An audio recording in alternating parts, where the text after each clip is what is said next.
Welcome to Veteran Resource Podcast, where you will meet nonprofit organizations focused on improving the lives of veterans and their family members. Here is your host, Jeremy Paris. Welcome, everybody, to episode 101 of the Veteran Resource Podcast. We did it. We broke 100. This is a whole new deal now. I know we've had a little bit of a break so that I could try to get some things done with the website and get it up to speed, make some changes, but I'm still not done with those, but I couldn't hold off on any more episodes. We've got so many good episodes coming up that have already been recorded, and so I decided that I will just start releasing the episodes on the regular basis again, and I will put the website out there with the changes as I make them. Another thing that was going on the break, I know that you all know this, but I am the executive director of the Veteran Artist Program now also. And we had a huge event at the Intrepid Museum in New York City for Fleet Week. And we had a tent with a bunch of veteran artists. It was absolutely fantastic. And aside from all of the amazing arts created by veterans in the tent, what ended up happening almost immediately is all of us kind of became like this tight-knit group, this family, if you will. And every single person that was walking by the tent was drawn into us like they were magnetized to our tent. And we pulled them in, we told them about what it was that we had going on, and we had such an amazing time. If you want to see some of this stuff, I did some videos, some Facebook Lives. Go to the Veteran Artist Program Facebook page, which is facebook.com/Veteran Artist Program. People were putting stuff all over social media using the hashtag Veteran Artist, and you can also look for the hashtag Flag of the Fallen and the hashtag Fleet Week NYC.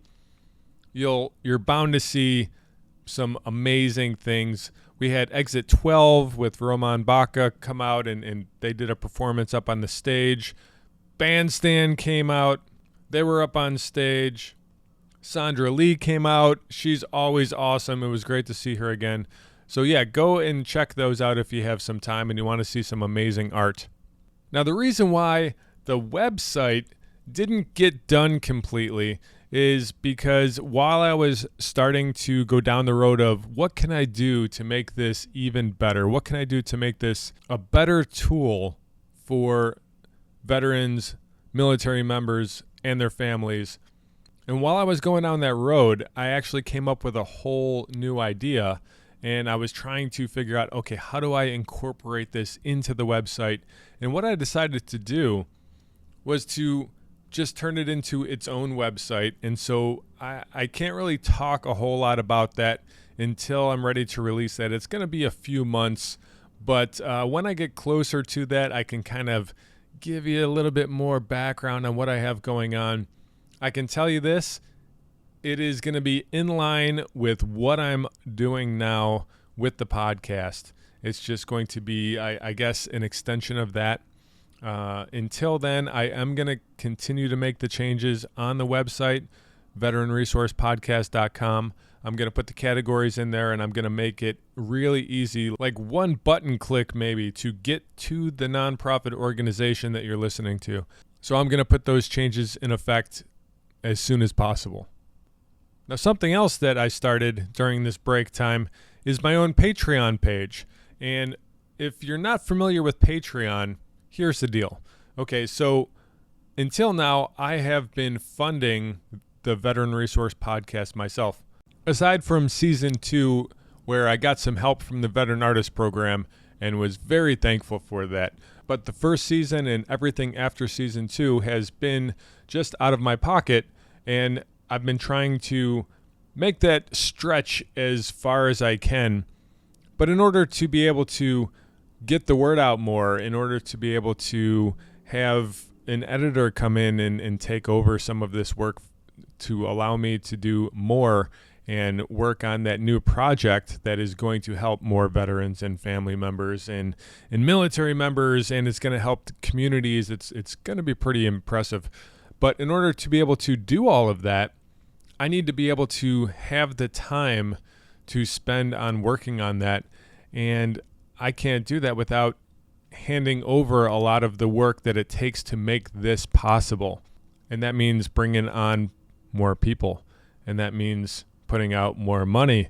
So I had toyed with different ways, like what can I do to bring in some funds. And when I found Patreon, I kind of like what they're doing there because it allows me to, instead of just saying, hey, donate some money to this project and help this thing go on, it allows me to give you, the listener, rewards for helping out. So to fully understand what I'm talking about, go to patreon.com. That's Patreon, patreon.com/Jeremy Paris. And you're going to see my page. And on there, you're going to see the different rewards that you can receive for helping out. So for instance, if you are gracious enough to give $2 for the show per month, I will give you a shout out on one of the shows. And if you can forego a cup of Starbucks, for instance, and give $5 per month, then you're going to be entered into a monthly giveaway where I'm going to be giving away something cool like a book or a shirt or a piece of art or something cool that I find on my travels. For instance, I'm here in New York City recording this right now. So you could be getting something cool from New York City. And if nothing else, you should go and check out patreon.com/Jeremy Paris because I ran a 5K recently in a suit to raise money for charity. And I've got a picture of me in that suit with my number on it from just moments before I started running this race. And I actually won for my age group running in a suit. So go and check that out, patreon.com/Jeremy Paris. Anything that you can do to help, thank you. Thank you. Thank you. If you are completely strapped and you're not able to grab any of the rewards, that is totally fine. You can still help just by telling other people about this podcast. The ultimate goal is to connect veterans and their family members with nonprofit organizations and give them the resources that they need. So thank you for all that you're doing. Okay, today's guest is Marc and Sonja Raciti from Healing Wounds. Healing Wounds is all about helping others to heal from invisible wounds of the soul. Their goal is to help those that are lost and are in a dark space see the light and know that there is hope and forgiveness around the corner. They have events throughout the year in the Phoenix area to help build awareness for PTSD. And Marc and Sonja have some amazing things to talk about today during this interview. It was a really good interview, and I know that you're going to enjoy it. So let's jump right into it.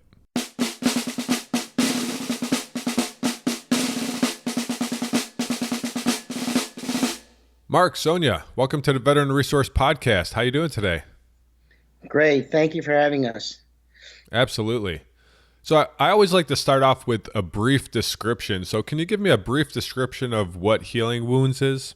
Healing Wounds is our nonprofit organization, and our mission is really to bring hope and light to those that are in darkness.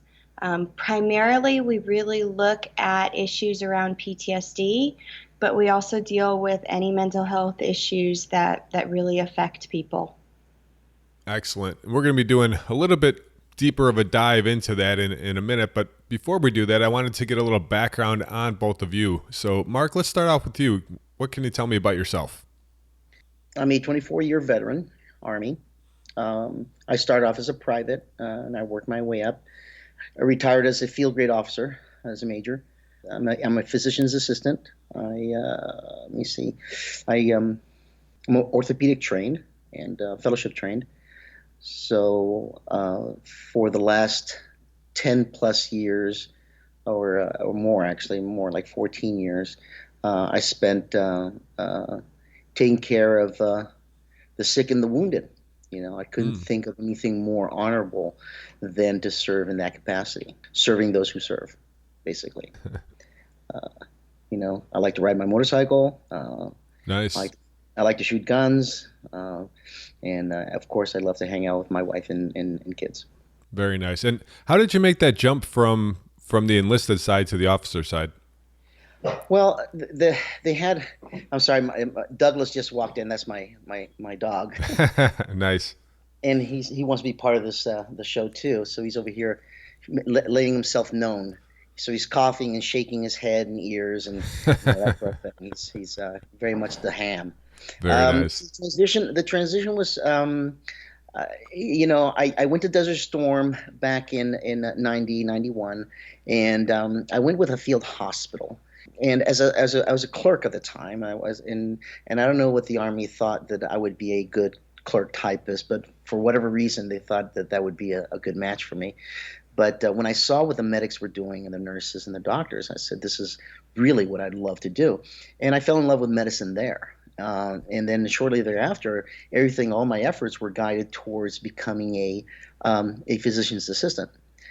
So I put in my packet or an application, and I got selected, and first time select, and that was back then they weren't commissioning us right away. They had us wearing the OCS tabs on our collars, even though it wasn't OCS or Officer Candidate School, but it was the medical version of it. And after a year or two of going to PA school, then they commissioned you to second lieutenant. So for a lot of us going to PA school, it was a little bit of a demotion, actually. Some of these guys were coming in as master sergeants and what have you, and they're going to be a second lieutenant all of a sudden. It's kind of a But what really attracted me to become a PA in the beginning was because it was a warrant officer field.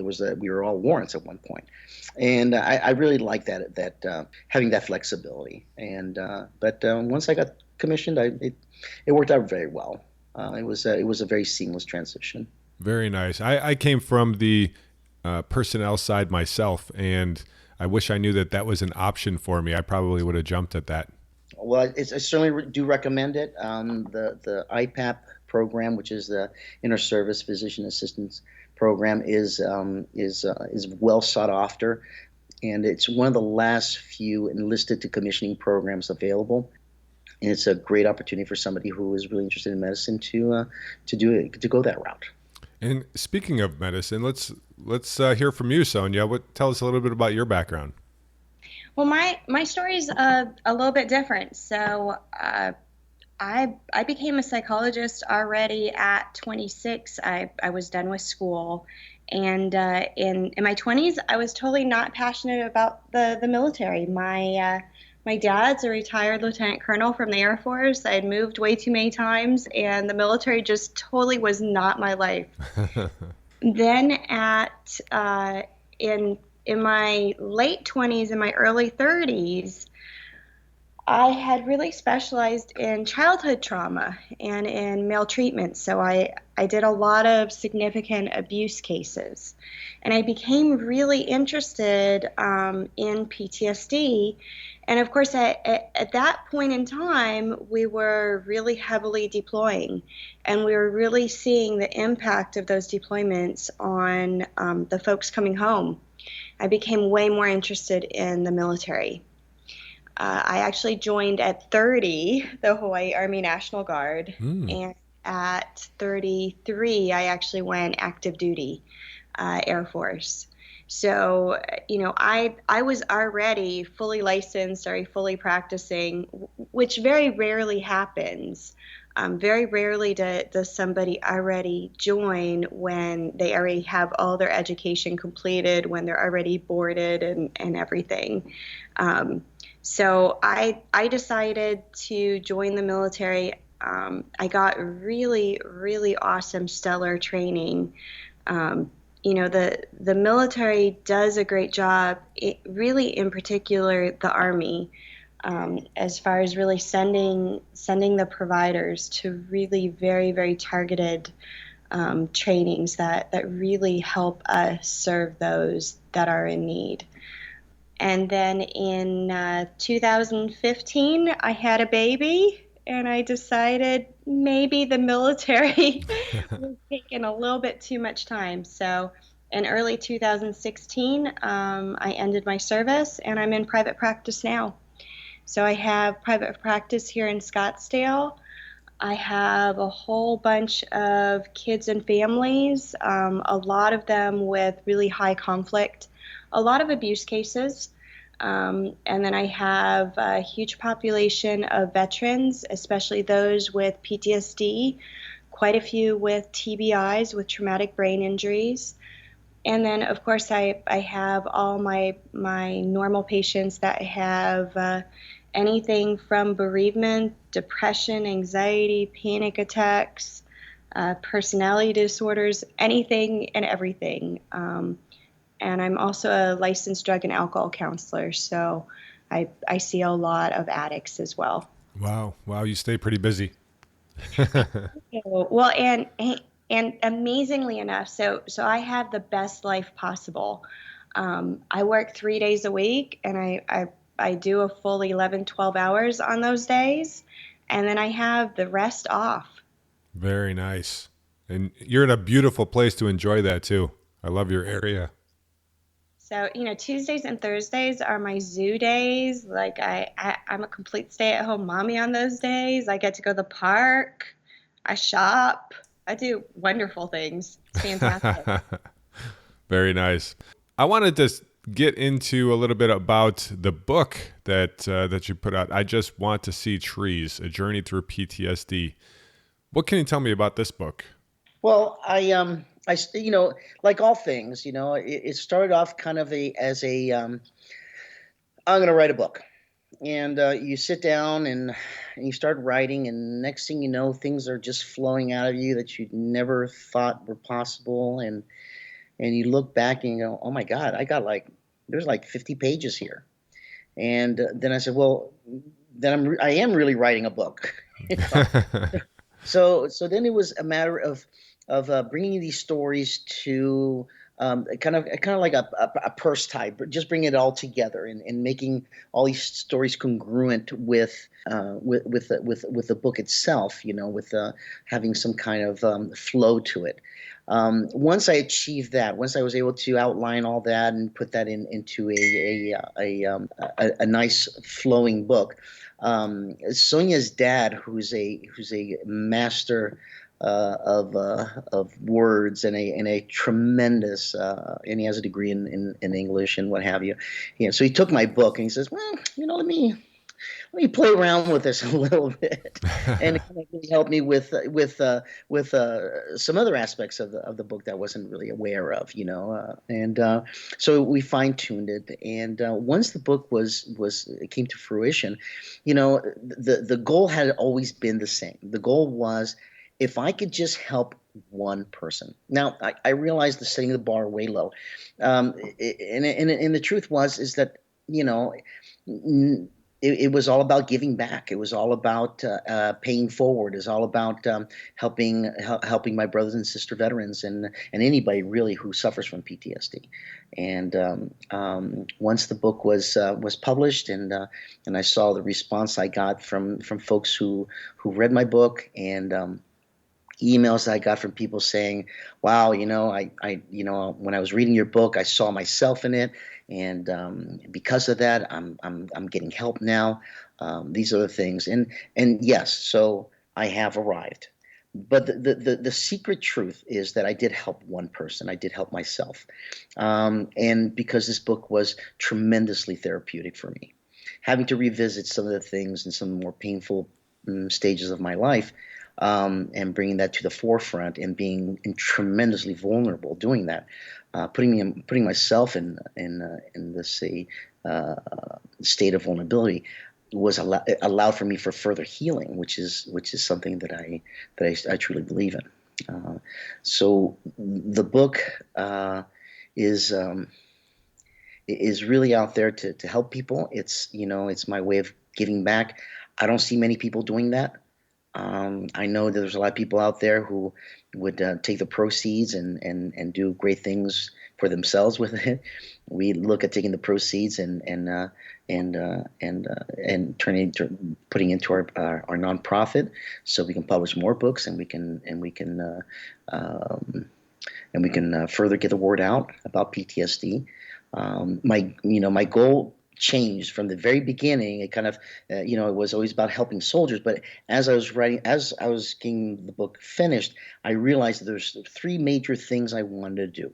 One, I wanted to let folks who have PTSD know that there's hope, that if I got through this and I crossed this abyss, I got to the other side, there's hope for anybody. Okay. Two, I want to educate the people and anybody who does not know enough about PTSD, meaning that there's a lot of misinformation out there about PTSD.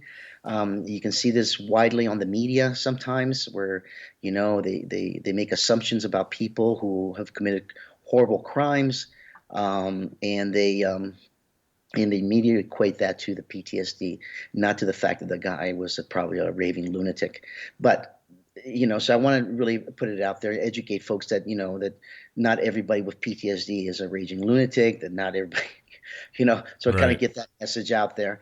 And lastly, what I wanted to do is mostly, again, for the spouses, the wives and husbands of these folks who deploy and who are with somebody who has been through a significant amount of trauma, to understand the parts that are missing. For instance, my husband was a great father, great a great husband, great father. He deployed, he came back. I can't stand being in the same room with him right now. What happened? So what I try to do with this book is offer the missing pieces of the puzzle. And so with those three things, I think that's really it's an attempt to try to help folks better understand and have compassion through knowledge and understanding. Very nice. And so this book, was this written before or after the nonprofit was started? So this book was a really long work in progress. So it was about 5 years. When somebody says I've written a book, let me tell you, it's a really, really big accomplishment, because it takes so much dedication. I mean, I absolutely adore authors, and those authors that are actually able to publish 2 books a year are just amazing. I don't know how that happens. Neither me nor Mark have ever done a book before. So this was really our first attempt at writing a book, and it's a whole lot trickier than you think. And if you don't really know how to edit, if you don't really know how to, write things in a way in which somebody can really read it and get a clear picture right away, it's difficult. Thank goodness Mark is really good at just painting pictures that people can just visually see and really kind of understand what it was like for him when he was deployed and what some of his experiences were like. I was really fortunate. So I wrote one of the chapters, and I wrote it simply from my perspective as far as being his girlfriend and what it was like at that time when we first met. At what point did I notice, hey, something's a little bit wrong here, and what it was like really going through therapy and what it was like really helping to support him. As a psychologist, I've always had the opportunity to journey with my patients, but really only for an hour or two a week. And outside of that, I don't see what's going on, what's happening. But as the girlfriend, I was right there 24 hours a day. Yeah. It was very different. And one of the things that I noticed and I like is in the title here, you have a journey through PTSD. And what I've heard so many times is that PTSD is different for everyone. And so this is really highlighting the journey that you've gone through, Mark, correct? That's correct. That's correct. But it's probably a lot of people who have PTSD will be reading this book and say, I totally recognize what he's talking about. This is exactly what it is for me, but it might not be that way for everybody. Am I on the right path here? Yes, I believe that's correct. I think that people will recognize some of the behavioral things. They'll recognize some of the patterns that in their lives. I think those things I don't think change much, but the experiences, the trauma, those things do change. For instance, in my case, being a medical provider, I'm the one that is holding the 19-year-old guy who's dying in your arms. You understand? Right. The infantryman who is the person who's watching his friends getting blown up and what have you and shot. These are very different experiences, And I think through the book, the reader will get a very good picture. It takes you through multiple campaigns, multiple deployments. And I know that a lot of people who've been in the military for a little bit will kind of really identify with a lot of the language and a lot of the stories that I'm able to tell through the book. And even though the PTSD is different for everybody, in essence, it's very much the same in terms of behavioral patterns of the person who suffers. In terms of what they do in terms of bad behavior, risky behavior, and things like that. PTSD symptoms are very similar for a vast majority of people, but a lot of people suffer from childhood traumas as well, and so oftentimes with adult trauma, we see a lot of child maltreatment. We see a lot of child abuse, or even more, a lot of child neglect. And so, to have that in the background, and then to have as an adult either deployments or victimization, to have rape or sexual abuse happen. There's definitely lots of different traumas that can occur. Symptom-wise, the symptoms look very similar. And in Marc's book, like a vast majority of traumas, we're really looking at multiple traumas. So we're looking at what we call in the psychology field complex trauma versus simple trauma. Not that any trauma is simple. But if you look at someone who has had no trauma before, and then they have one traumatic event, let's say they get robbed, that would be considered a simple trauma, versus complex trauma is somebody who's had a childhood of sexual abuse and then has been perpetrated against as an adult. You mentioned a couple times some of those warning signs, I guess. Can you kind of cover some of the warning signs for PTSD? Sure. A lot of it starts with difficulty sleeping. A lot of it starts with a lot of intrusive thoughts. Intrusive thoughts is where you're trying not to think about it, but the picture, the images, the thoughts just continue to just cloud you. Oftentimes there are flashbacks. Oftentimes there's triggers where you feel like it's actually happening again, where you feel like whatever's happened, it is going to happen once again, and or is actually happening in the present. A lot of nightmares where you wake up and you remember vividly exactly what was happening.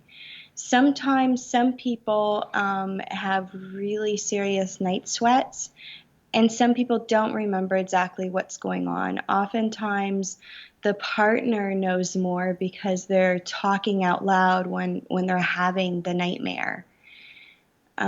Frequently, there's a lot of avoidance. You tend to look at what you believe to be unsafe, and then you stop doing those things. You stop going into crowded areas. You isolate yourself. You stop doing normal activities because you're fearful and you're worried that something will happen, and you have the belief within you that you are unsafe and that the world is bad. And so oftentimes malls become a thing that you no longer go to. Christmas shopping no longer happens. You avoid freeways at crowded times. You will set up your schedule specifically to avoid those different triggers. I have people who are in treatment with me who can't go to work. They literally can't get into their car and go to work because it's too much. It's too overwhelming to be around all these people. Mark, what suggestions would you have for veterans who are maybe having trouble assimilating back into society once they come out?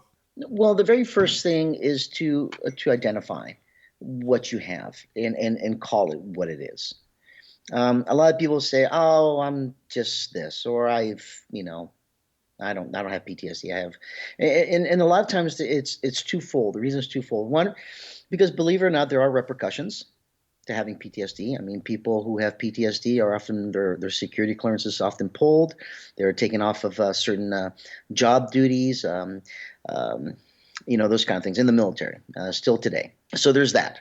Then there's the stigma of, okay, well, now I have a condition that is mental health related. Now, I can't go purchase weapons. I can't do this. I can't do that. There's all these things that go along with that as well. And last and more importantly, PTSD is a disease of avoidance, as Sonja said.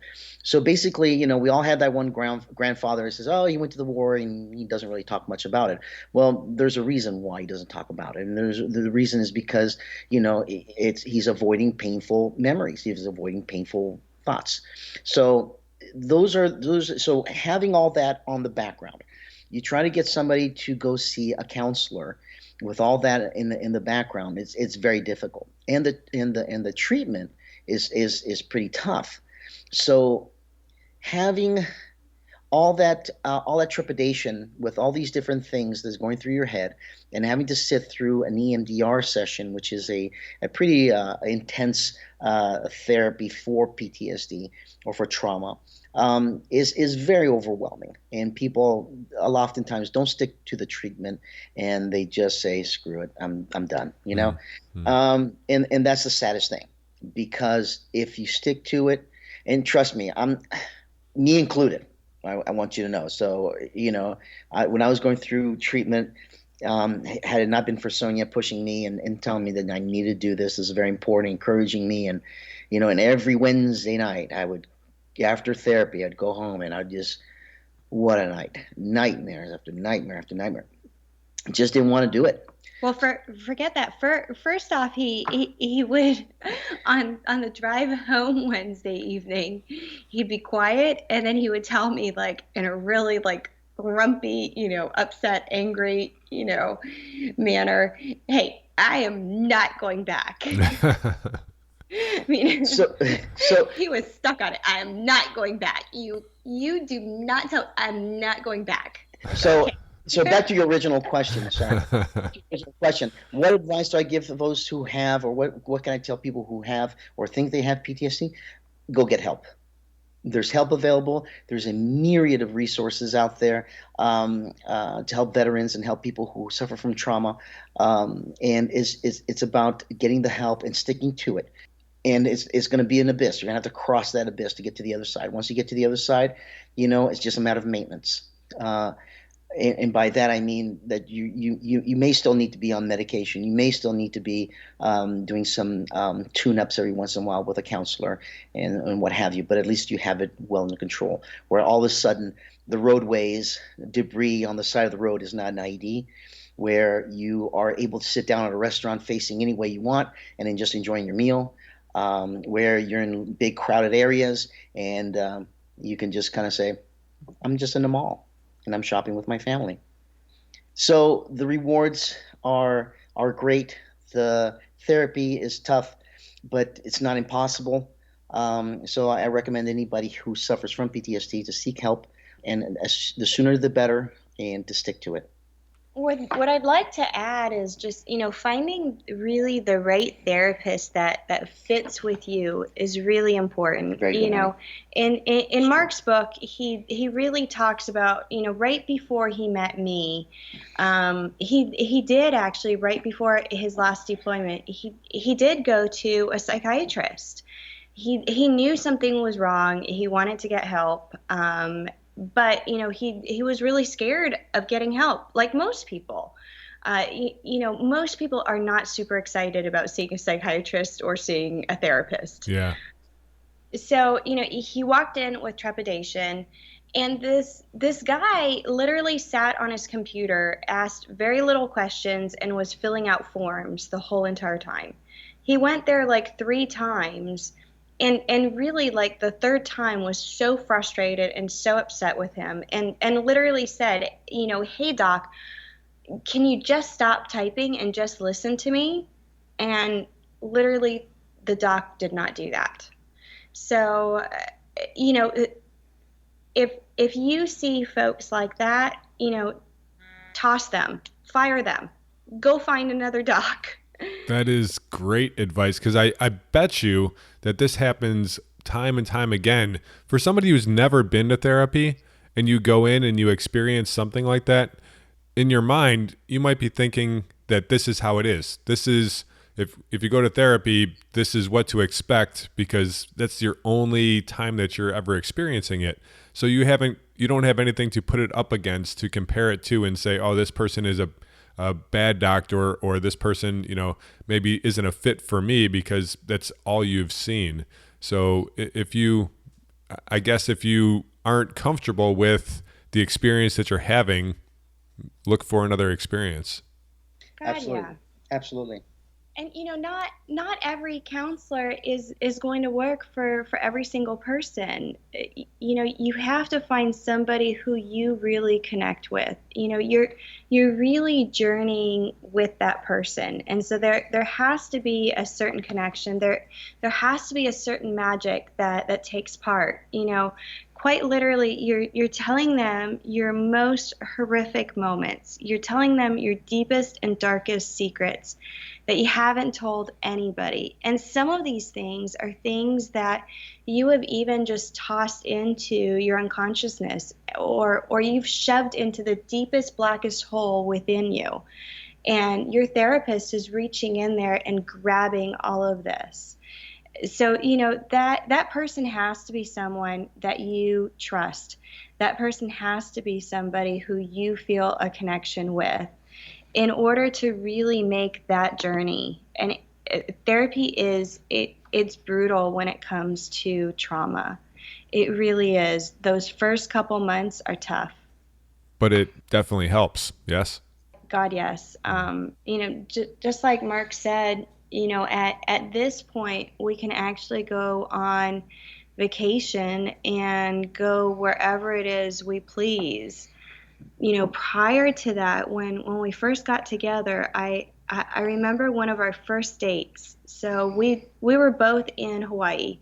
We were at Schofield Barracks, and we went to Waikiki, and we went to this really, really nice restaurant, and it was date night. It was Friday night. We had, driven directly from work. We had changed clothing, drove into town. And I totally forgot that Friday night they had fireworks. Well, we were in this beautiful outdoor restaurant facing the ocean. We were getting ready to get our steak. And I think the waiter was actually arriving with the food. And the fireworks goes off. And literally, Mark went from normal to this really horrific shade of green. And I thought he was going to crawl underneath the table. He didn't. None of our food got touched. Our meal was done for. Wow. To get him back from, having a great time, neither one of us thinking about the fireworks, and for the fireworks to sound so much like gunshots at first, it was impossible to get him back. at this point, we're able to go to 4th of July celebrations. We're able to do New Year's and fireworks, and we're able to do those different things that a normal quote unquote person just doesn't even think about, right? So maybe we have a pause, and we have a thought as far as, hey, fireworks are going to happen, or we're going into a crowded place, but we make it through with no problem. That's It's great. amazing. That's great. So let's get into healing wounds a little bit. Tell me about the organization. What kind of programs do you have? So right now, our biggest thing is really kind of networking and really helping as far as the book. We've been figuring out different places to really kind of donate the book to, and to really help get it into the right hands of folks. We've set up a scholarship fund. Oftentimes we have a lot of therapists that are trained in wonderful things, but a vast majority of them are not trained specifically in PTSD, and a vast majority of them really don't understand military issues.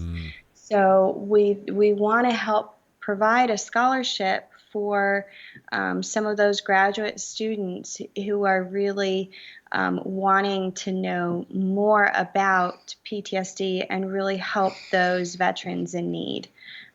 Here in this area and in multiple areas around the United States, we have a large veteran population. A lot of them are not close enough to the VA, and or some of the VAs are overbooked. Our VA over here is completely filled up. And we have a large population of retired and of vets who have served, and they have a really tough time finding a therapist who really gets it. So our scholarship is specifically to help address that.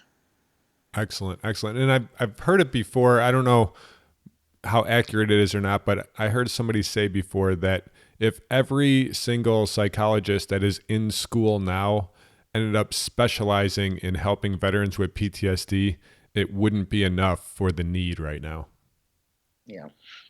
That's probably completely accurate. And let me tell you, our training programs do not have veteran issues included, and they do not have PTSD included. There's a couple of schools now that have an emphasis program on PTSD, which is phenomenal, but those programs are very, very few and very far in between. Well, it's great that you guys are working on that scholarship to help improve that. Yeah, absolutely. I saw on the website that you guys have a motorcycle ride coming up. So we actually already had the motorcycle that ride. already happened. Okay, I'm sorry. No problem. But yeah, that was one of our fundraisers. We typically like to do a lot of kind of the motorcycle events. My husband rides a Harley, and a Very majority nice. of our friends are riders as well. And a lot of vets, ride. It's a great way to kind of get out in the community, have fun, get some wind therapy. Yeah, agreed. You want to hear Marc light up for a second? Marc, tell me about your motorcycle. Well, let me tell you. I do tell. This is how you know you marry the right woman, right? So there I was at the Harley dealership looking at trading in my old, Fat Boy and what have you, and I'm looking at this very, very normal street glide, and then my wife points out to the all the bells and whistles street glide, and she says, "I think you should get this one." Nice. With a straight face, I said, "Only if you think I should have it, honey." Just like that. That's how you know you're with the right person. That's how you know you're with the right person. But yeah, that's true. We love to ride. We love to. A lot of initiatives over here are centered around these kind of events. Of course, we support other folks too, not just us running the show, but we also support other folks who have similar initiatives. There's a wounded warrior. There's a different organizations over here that need a little extra support, and Sonja and I will definitely jump in with our banner as well to help support that. Any kind of military veterans initiatives or anything like that, we're all about that as well. So yeah, excellent. One of our friends does carry the fallen over here as well, and so we've helped support carry the fallen as well, and kind of done some funds for them, and they do an awesome job as well. They do ruck marches. Oh, nice.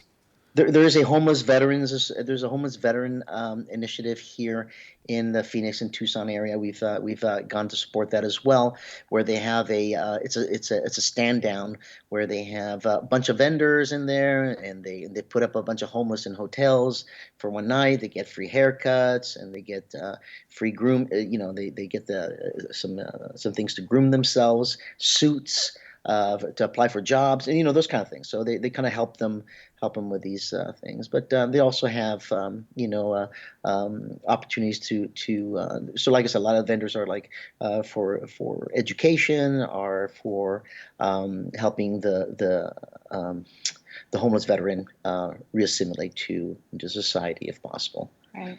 Excellent. I think the nice part about Arizona is we do have a lot of organizations. The bad part about Arizona is we do have a very, very high needs population. Have you connected with the Veterans Directory yet? I've connected with locally. There is a Chamber of Commerce. There's a veterans organization within the Chamber of Commerce. I've connected with them, networking and such, but perhaps not the same thing. Yeah, there's actually an organization called the Veterans Directory, and they're based out of Tempe, or it might be Phoenix proper. They're helping to put a list together of all of the veteran-focused nonprofit organizations that are out there in their area, and they also have a list of all of the veteran businesses as well. So it's free for you to add your organization to the list. If you just do a search for the Veterans Directory, you'll be able to find it there and get plugged in, and you'll probably be able to look through it also and find some other organizations that might be a fit for teaming up with. Mm-hmm. Perfect. Very I good. actually just found them on Facebook, because that's where you find everyone. Exactly. Yeah. It's amazing how many different Facebook groups are really popping up now, and how many different folks are really, really trying to do great buddy systems, and really trying to, internally really figure out what those resources are and how to really get everyone connected as best as possible. And we're so grateful for those different types of things. It really is amazing. Well, like Facebook and the groups and things like that are great because it's a low point of entry. Like you don't have to put yourself out there. You could just go online and meet people and start talking and start conversations and actually start to develop a friendship. But when you can take it from there and then move it offline to be able to meet in person for some groups, I think that takes it to a whole different level. Yeah. Absolutely. So before we get into the final three questions, where can people go to find the book? So you can go to Amazon. It's on ebooks. You can also order the regular hard copy, but Amazon's going to be the easiest place. You can also go to our website at healingwounds.org or marcraciti.com, and it'll have all the links there. Excellent. And I'll make sure that I put those in the show notes too, to make it nice and easy for people to get to. Perfect. Thank you. Absolutely. Okay, we are ready for the final three questions here. Dun, dun, dun. Question number one, who would you like to hear on a future episode of the Veteran Resource Podcast? Well, I think actually Adam Kilburn would be a really great person. He's the one who does Carry the Fallen. Oh, nice. Yeah, but he's really active within the veteran population. He does lots of really great events and does a lot of really awesome fundraising. He himself is just in the process of getting out of the military and is transitioning, but he would be a great person. Excellent. I will reach out to Adam and try to make that happen. Yeah. Okay, question number 2. What upcoming project has you fired up right now? Well, we're about to start a blog. Nice. Now, this coming from a psychologist and a PA who don't know how to do these things. So I'm learning a lot as far as the blogging world and figuring life out.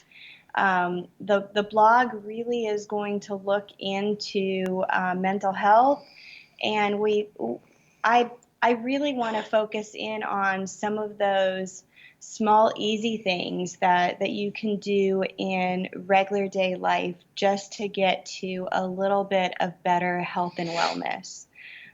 We're seeing more and more people coming into mental health with this election cycle and with everything that's presently going on.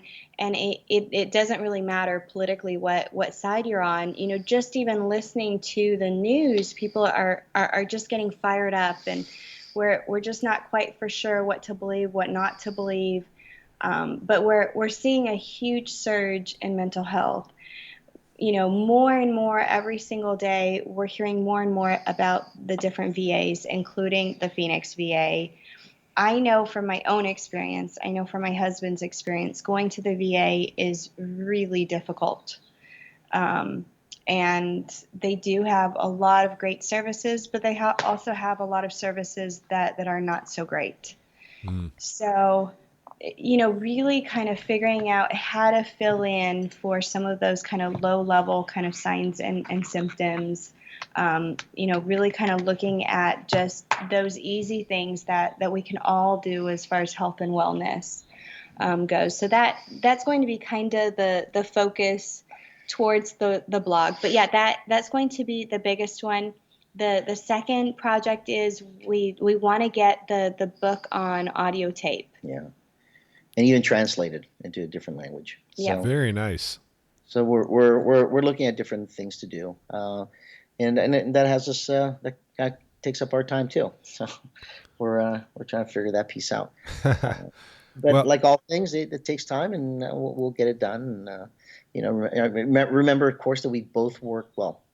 We both have jobs, and when we're not working is the time when we can dedicate ourselves to this. But yeah, I'm in the same boat. Sometimes it's very difficult to get done all of the things on the side when you have that main job. Yeah. Right. But To the part timer. I will after we get off. I'll give you some tips on both blogging and trying to get the audio going as well. Oh, very good. Perfect. Okay, final question here. If you woke up tomorrow and you found out that somebody made an anonymous donation of $10 million to your organization, what would you do with it? Ooh. Yeah, they call this one the brain stretcher. Well, I don't. $10 million, huh? I think for me, my answer would be I would definitely open up a center over here specifically just for PTSD and really providing the therapies, really looking at those people who do not have the insurance or who are underinsured, and really figuring out how to do adequate treatment with them, and really looking at the full picture, really including the spouses, the caregivers, really including the girlfriends and giving them the support they need, really having the support groups. I'd love to really also include those different things in the center that are very rarely included, like yoga and Tai Chi. Ping pong tables be nice. Nice. But we know mindfulness, we know yoga, we know Tai Chi.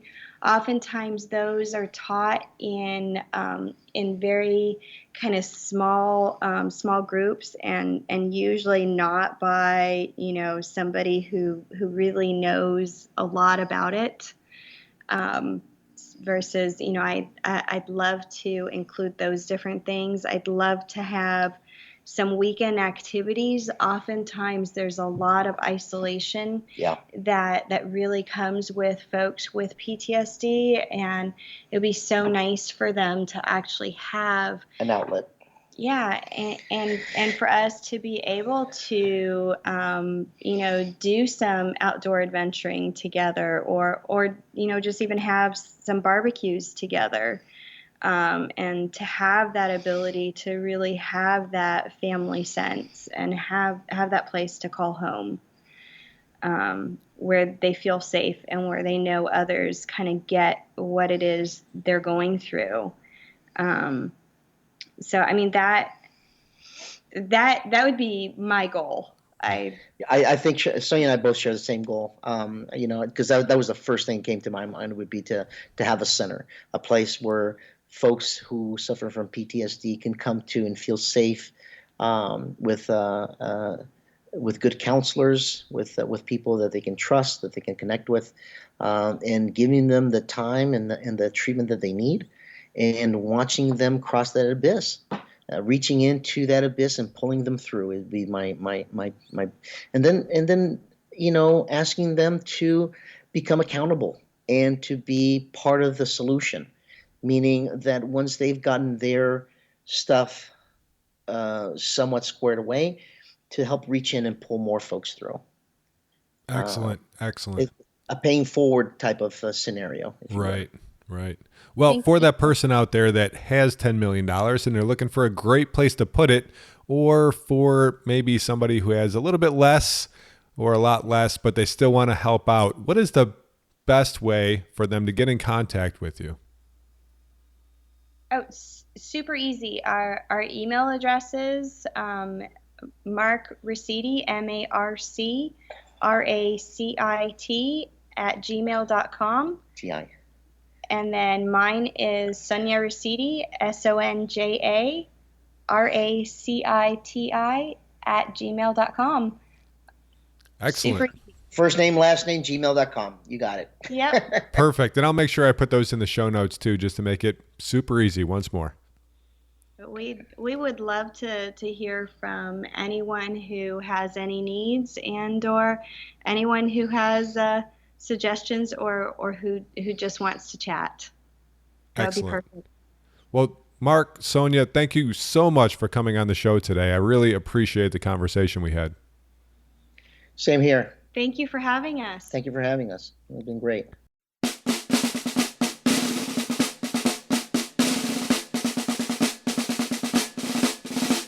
Thank you so much for listening to episode 101 of the Veteran Resource Podcast. As always, please go and check out the show notes, which you can find at veteranresourcepodcast.com/101. And you can find the information and get connected directly to Marc and Sonja. And I saw that they just recently started the blog that they were talking about at the end of the episode, so I will put a link in the show notes to the blog as well. Make sure you go and check that out. And one last reminder, if you haven't yet, go and check out patreon.com/Jeremy Paris and find out about the rewards that you can get for helping out the show. That's all I have for you today. I will see you tomorrow for episode 102.